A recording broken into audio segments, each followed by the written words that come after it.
Hey friends, Tony here from TL Yarn Crafts, and in this video we're practicing the Tunisian Crochet Mesh Stitch. If you're excited to learn this beautiful Tunisian crochet technique with me, be sure to like this video and consider subscribing to my channel for even more crochet tutorials, free patterns, and product reviews. For this tutorial, I'm using a 6.5mm Tunisian crochet hook and worsted weight yarn. The mesh stitch is worked over any odd number of stitches, and for my sample, I'm working over 15 stitches. We'll start by making our slip knot, placing that on the hook and tightening down. And then we're going to chain 15. Yarn over the hook, pull through for 1, yarn over, pull through for 2, here's 3, 4, 5, 6, 7, 8, 9, 10, 11, 12, 13, 14, and 15. From here, we're going to flip our chain over, and we're going to see these bumps on the back. We're actually going to work into those bumps instead of into the loops on the front of our chain. So we're going to skip this first chain, find the next chain, insert our hook into that bump, yarn over, and pull up a loop. Next chain, insert, yarn over, pull up a loop. Next chain, insert, yarn over, pull up a loop. And we'll do that for each chain down the row. And we'll know we did it properly if we have the same number of loops on our hook as the number of chains that we started with. So we should have 15 once we're done pulling up loops along our chain. Couple more here. Last one, making sure I get just that loop. There we go. I'm going to do a quick count. I've got 1, 2, 3, 4, 5, 6, 7, 8, 9, 10, 11, 12, 13, 14, and 15. Good to go. Now we'll want to do our return pass. That begins by yarning over and pulling through 1 for a chain 1. Then we'll yarn over, pull through the next 2 loops on the hook. Yarn over, pull through 2. Yarn over, pull through 2 until there's just 1 loop left on the hook.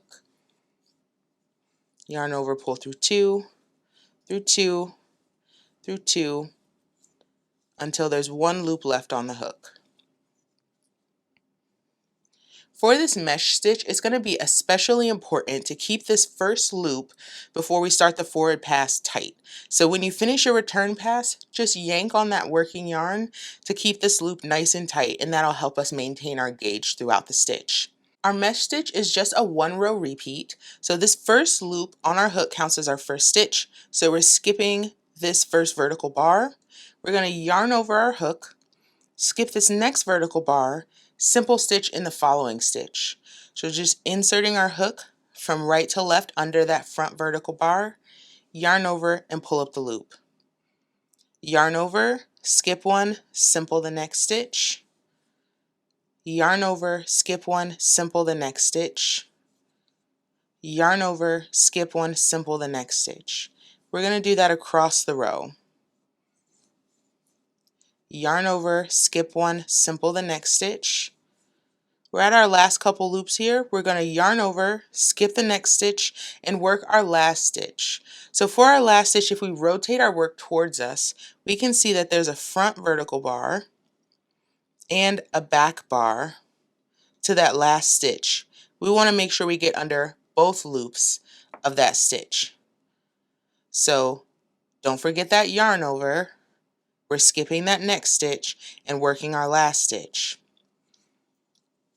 pulling up a loop. And at the end of this row, we should have the same number of loops on our hook as the number of chains that we started with.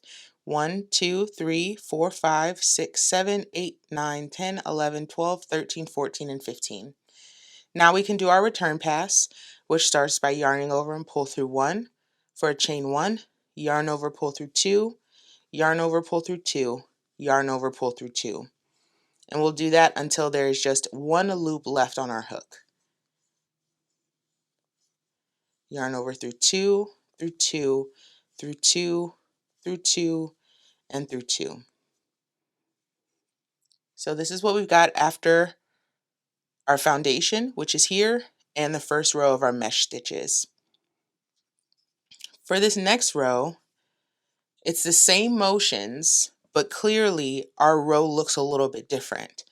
So don't forget to pull down on that working yarn to keep this loop tight. We're going to yarn over. So the stitch that we're skipping is the yarn over from the previous row, and there's the front vertical bar and the back vertical bar of that yarn over. So we're skipping that, and we're going to Tunisian simple stitch the next simple stitch. So we've got our yarn over done, simple the next stitch, yarn over, skip the yarn over, simple the next stitch, yarn over, skip one, simple the next, yarn over, skip one, simple the next. And we're doing that all the way across the row. So what we're doing our simple stitch on is this vertical bar right here. So we've got our yarn over, simple the next, yarn over, we're skipping that space, and we're going to simple the last stitch, again making sure we catch both loops of that last stitch. So I dropped my yarn over, so I'm just yarning over again, inserting my hook under both loops of that last stitch, pull up the loop, chain one, yarn over, pull through two, and through two, until there's one loop left on the hook.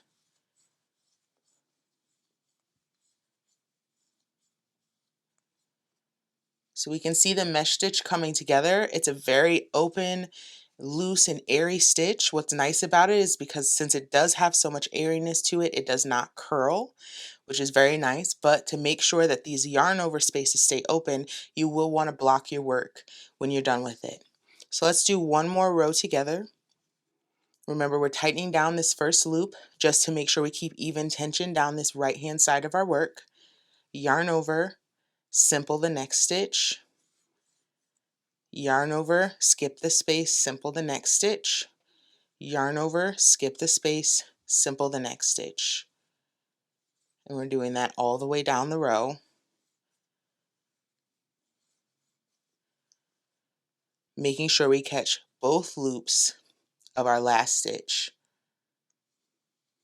Pull up that loop, chain one, yarn over, pull through two, yarn over, pull through two, until there's one loop left on your hook.